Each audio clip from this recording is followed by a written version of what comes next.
Olá, velejantes! Hoje vamos falar sobre Caminhos Cruzados de Érico Veríssimo.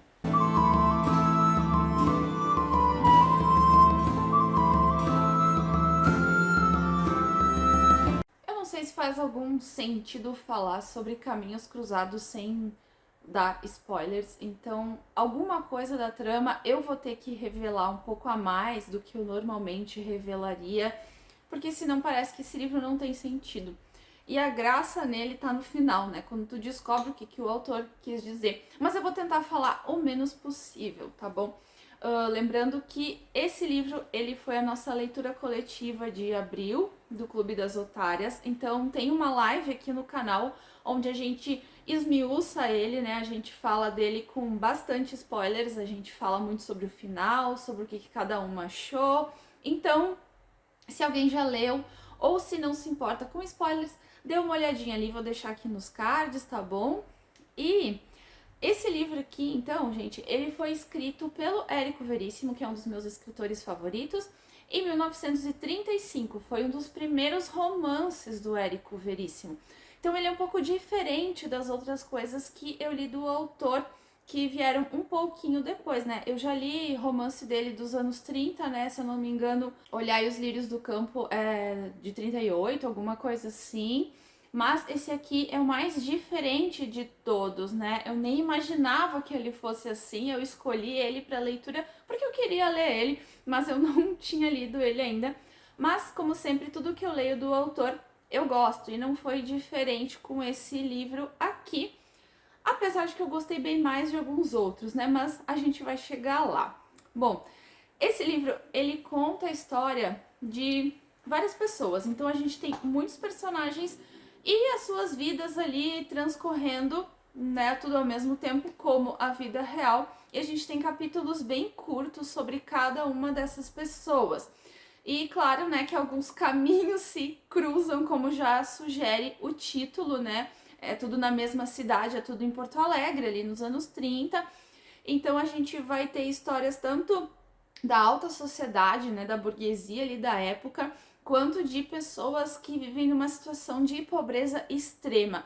O que o Érico quis com esse livro? Denunciar as mazelas na sociedade nas suas diferentes camadas sociais. Então a gente vai ter aqui, entre tantas outras histórias, por exemplo, a história de João Benévolo, que é um cara que ele perdeu o emprego, ele tem uma esposa e um filho pequeno que tá meio doente, e eles estão numa situação bem ruim, assim, eles são bem pobres, e ele perdeu o emprego, as economias foram se acabando, e eles estão numa situação que eles não sabem se eles vão conseguir dinheiro para comer dali uns dias. E a esposa dele vai começando a ficar irritada com essa situação, por achar o João Benévolo muito passivo, por achar que ele não tá de fato se empenhando para arrumar outro emprego. Ele, por sua vez, prefere se refugiar nos livros, que é uma coisa comum aqui no Caminhos Cruzados. Ele não é o único personagem que se refugia no mundo de fantasia para não ter que encarar a vida real. Então nele a gente vê isso nitidamente, assim. Tem até uma passagem que ele tem poucas economias, e em vez de priorizar comprar comida e remédio ali para a família, para o filho, ele prefere comprar um livro.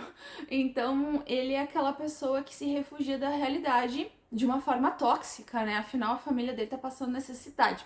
Tem um outro personagem também que é assim, que prefere ficar nos livros, que é o Noel. Só que em contrapartida, o Noel é rico. O Noel é filho de uma família abastada. Só que o Noel, ele é meio à toa na vida. Ele não trabalha, ele não sabe o que ele quer. Ele é meio melancólico, né? A gente pode ver uns traços de depressão no Noel, inclusive. Só que o Noel, ele tem uma pessoa onde ele se ancora na realidade, que é a Fernanda. Fernanda é uma das melhores personagens, uma das únicas personagens que a gente gosta, né? Porque a maioria aqui nesse livro a gente tem tendência a desgostar. E a Fernanda a gente gosta. A Fernanda, ela não é rica, muito pelo contrário, é uma mulher trabalhadora. Ela sustenta a casa dela, ela cuida da mãe, do irmão. Ela é uma batalhadora e ela é muito realista, ela tem umas ideias do mundo mesmo como ele é, e ela puxa um pouco o Noel assim para a realidade, né? Então, eles são amigos de infância, mas um é o interesse amoroso do outro, então eles têm aquela coisa ali, né, de querer ficar perto. E a única coisa, não sei se é um defeito, mas é o caráter da Fernanda, é assim, ela quer levar o mundo nas costas, é aquela pessoa que se responsabiliza por tudo, então ela tem que cuidar dos outros, e ela sabe que com o Noel tem que ser assim também, que é uma coisa que me deixou um pouco triste, digamos assim, né, por ela ser uma mulher tão bacana e ter esse interesse num homem tão, né, que nem o Noel. Mas, enfim, é a vida real. Então esse livro, ele retrata coisas da vida real e, né, como eu falei, tem pessoas aqui que preferem se refugiar da vida real nos livros. Obviamente, a gente tem pessoas aqui da alta sociedade que claramente se importam mais com o que os outros vão pensar do que com a própria vida, né? Do que fazer as coisas que realmente gostam. Então a gente tem aqui o casal assim mais rico, né? O Leitão Leira e a Dodó, que é muito assim, o que que os outros vão pensar? Tem que ler livros cultos, porque, né, o que que não pode ler? O cara queria ler, sei lá, um livrinho policial. Não, tem que ler um negócio, né, mais intelectual, porque o que que os outros vão pensar? A esposa dele, a dona Dodó, ela é aquelas que faz caridade e ela quer mostrar para o mundo quanto ela se preocupa com os pobrezinhos. Só que a gente vê assim no caráter dela, enquanto ela tem uma dualidade, né? Enquanto ela gostaria que as pessoas reconhecessem, que vissem, ela gostaria de aparecer no jornal, ela se policia. Ai, não, eu tenho que fazer porque eu gosto, porque é certo, porque me faz bem. Então, os personagens são muito humanos nesse livro, né? A gente tem a filha desse casal, que é a melhor personagem do livro, que é a Vera, que ela acha tudo isso, esse jeito dos pais dela e da alta sociedade, uma canalice, uma cretinice. Ela não tá nem aí para essas coisas, ela acha tudo um saco, ela só quer viver a vida dela do jeito dela. E ela tem umas questões ali que eu acho que se eu revelar é spoiler demais, e eu achei sensacional, principalmente para a época em que esse livro foi escrito, né? Então a Vera se tornou minha personagem favorita por isso. E o Veríssimo, ele era bem moderninho na sua escrita, né? Em vários livros eu já percebi isso. E esse, por ser um livro dos anos 30, por fazer tantas denúncias, por mostrar tanta coisa da sociedade, eu achei genial. E esse livro ele é atemporal, então ele mostra muitas coisas ali que a gente ainda vê claramente nos dias de hoje. E como eu comentei aqui no meio do vídeo, né, o Veríssimo, o intuito dele era mostrar a vida real. Por isso que ele fez esses personagens assim, tão humanos, por isso que ele fez essas histórias tão normais. Ele meio que queria dizer que a vida é assim, a vida é meio chata, a vida é diferente dos romances que a gente tá acostumado, né? E a gente pega um livro esperando uma coisa fantasiosa, às vezes alguma coisa muito diferente.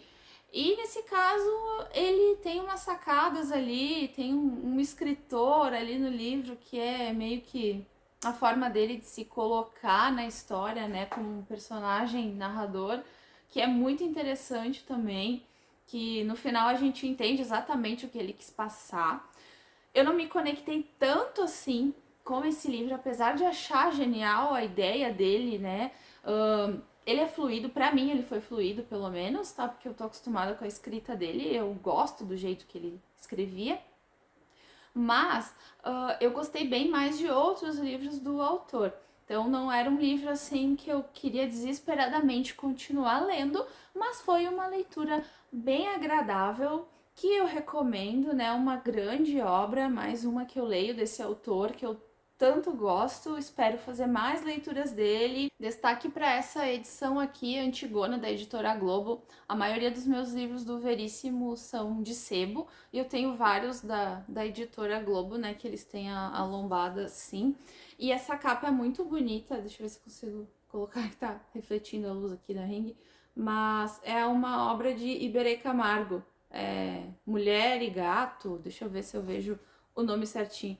Só depois que eu li o nome da obra, é Mulher com Gato, de Iberê Camargo. E só depois que eu li que eu percebi que realmente é a silhueta de uma mulher com um gato, né, que vai se repetindo.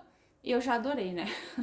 Então eu achei muito bonita essa capa aqui também. E é isso, gente, como eu mencionei, né? Tem a live aqui no canal que a gente falou mais a fundo, com mais spoilers, né? Espero não ter revelado tanto assim da trama. Eu acho que ainda quem quiser ler vai querer continuar lendo mesmo, eu tendo revelado algumas coisinhas, tá? E me contem nos comentários se vocês leram, se vocês participaram da nossa leitura, talvez, né? Quem participou, o que achou, ou quem leu em outra ocasião, se gosta, se tem interesse. E não se esqueçam de deixar um like também, além de comentar, que isso ajuda bastante aqui o crescimento do canal. Se inscrevam se ainda não forem inscritos. E obrigada por assistirem até aqui. Até o próximo vídeo e tchau!